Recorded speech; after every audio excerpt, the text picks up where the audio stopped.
Ce sont au total 4 mots d'ordre de manifestation qui se sont vus suspendre ces dernières semaines au ministère des Infrastructures. Le syndicat qui les a suspendus évoque la bonne foi du gouvernement à répondre aux revendications des travailleurs. Mais depuis ce matin, la confiance entre les deux parties semble rompue. Le gouvernement ne respecterait plus ses engagements, alors les travailleurs entament une grève de 72 heures à partir de ce 4 juin. Nous ne demandons rien de nouveau, demandons seulement au ministère de mettre en œuvre les engagements qui ont été pris. C'est tout ce que nous demandons. Des engagements qui devraient permettre de mettre fin aux pressions exercées sur les commissions d'attribution de marchés publics.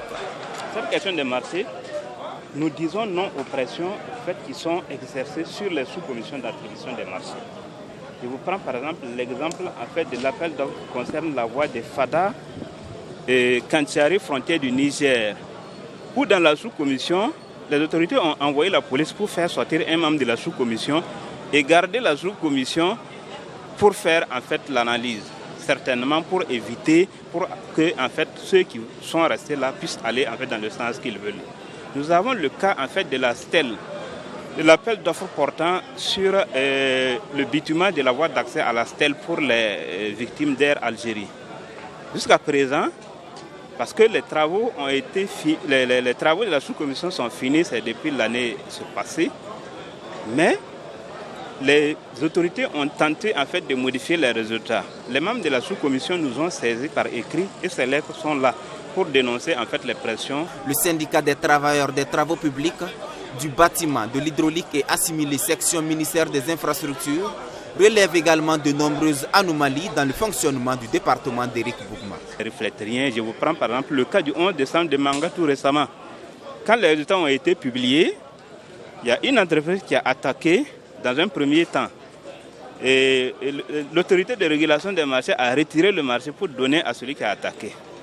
Et dans un deuxième temps, une deuxième plainte, et ils ont encore retiré le marché à celui qui avait eu par plainte là pour redonner à celui qui avait eu premièrement.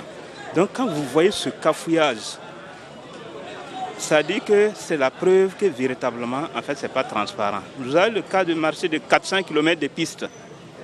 À ce niveau, il y a jusqu'à 3 lots que l'autorité de régulation des marchés publics a retiré parce que pour eux, l'analyse n'a pas été bien conduite. Ils ont retiré 3 lots pour redonner à d'autres entreprises.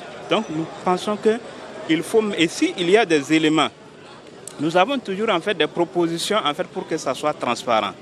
Mais nous avons comme l'impression que l'autorité même ne veut pas de cette transparence. L'autre fait qui met le syndicat hors de lui-même, c'est l'illégalité des sit-ins évoqués par le gouvernement pour interdire les précédents mouvements au ministère des Infrastructures.